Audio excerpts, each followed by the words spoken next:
ए देवर जी का भले भौजी रुका हम भैया के फोन अरे करते भैया के मुंह मारो एहिजा दुखाता रउआ भैया में लागल बानी देखी ना गुड्डू डॉक्टर केने बने अरे कहल का चाहता रू पटना से बोएता बोलाई दो न चेकअप करवाई दो इन जक्सन लगवाई दो न हो ए देवरू भैया के तोहरा कोइल हो कमोइया पैया कुछ लगाई दो न हो दीवानू भैया के तोहरा कोइल हो कमोइया पैया कुछ लगाई दो न हो। ठीक बा बुला देतनी तब तक सेव खइबू ना संतरा खइबू ना केरा खइबू अरे नाजी रउआ के खाली मजाक के सूझता अरे तो बताओ ना का खइबू पनीर पकौड़ा आ चटनियो ले आ दे तनके अच्छा ले आती है। अरे पाची चालू करके गोलंबर से जाकर पनीर पकौड़ा ले आओ और सॉस मत भुलाई है। हेलो भैया हाँ बोला। एही महीना में बनबा तू पापा खुश खबरी बरियार बा एही महीना में बनबा तू पापा खुश खबरी बरियार बा खेलावा न ले आवई भैया नया समाचार बा सुन वाले भैया नया समाचार बा। अरे तो लेट मत कर सदर अस्पताल लेके चल हम फ्लाइट धके आवत तनी। आवो भैया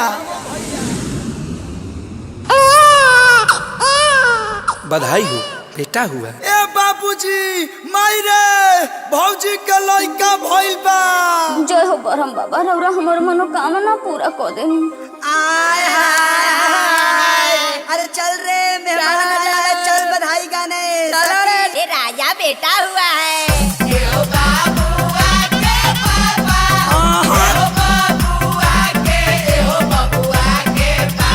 अपन सौवा दिए जीजा जी आवो आवो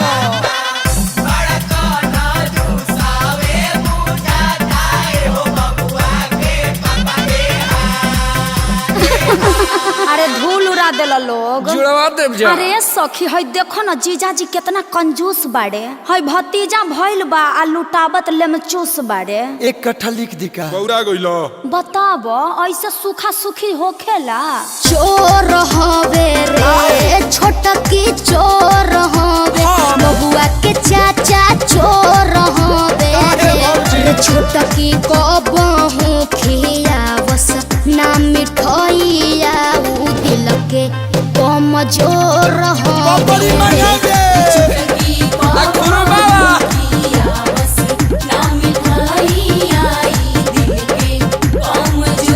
ए मनीष जी तनी मीठा में रसगुल्ला लेके आवत नमकीन में सिंघाड़ा चली धौरी महाराज। अंगना में रेडियो दुआरा पर वीडियो छतावा पर डेक लगावा दीजिए जाजी हमरा बबुआ के बरही मना दीजिए जाजी अरे बरही तो ऐसा मनाइब कि पूरा जिला जवार देखी फोन कर रे सुजीत मीडिया अरविंद बाबा सबके बुलाओ अभ्यास तनी पवार क्या बता। बबुआ के मौसी खूब लगावावो चांदी पनु रानी के तेल जतवावो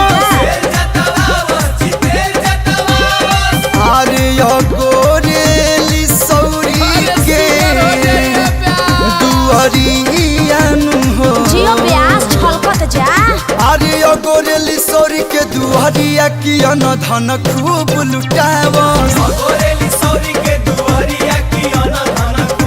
देखी जीजा जी ज्यादा नइखे बोलत अपना के देखी ना पहले का अंगना में ताहर हिलेला कमर लवंडा नियन अंगना में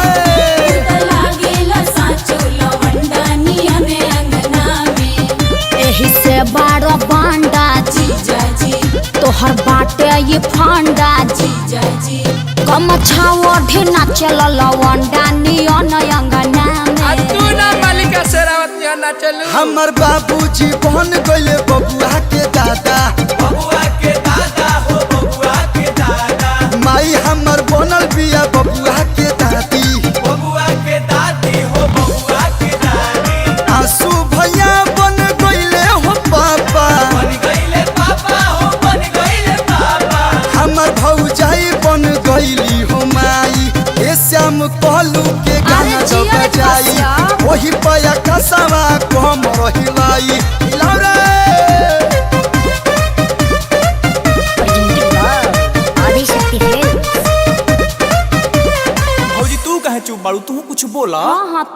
पढ़ाओ दीदी।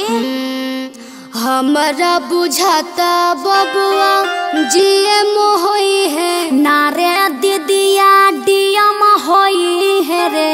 तू ही गाओ रे दीदिया हिंद के सितारा ई तो सीएम होई है मोदी जैसा पीएम होई है रे। दीदिया हिंद के सितारा ई ता सीएम होई है मोदी जैसा पीएम होई है रे। उ सब तो ठीक बा, लेकिन ए साली जी भतीजवा के का नाम रखाई? विनोद, ना ना कमलेश, आई हम आरू धन है भौजाई। ए अखिलेश भैया 27 के तैयारी करो, लइका 27 में पड़ल बा।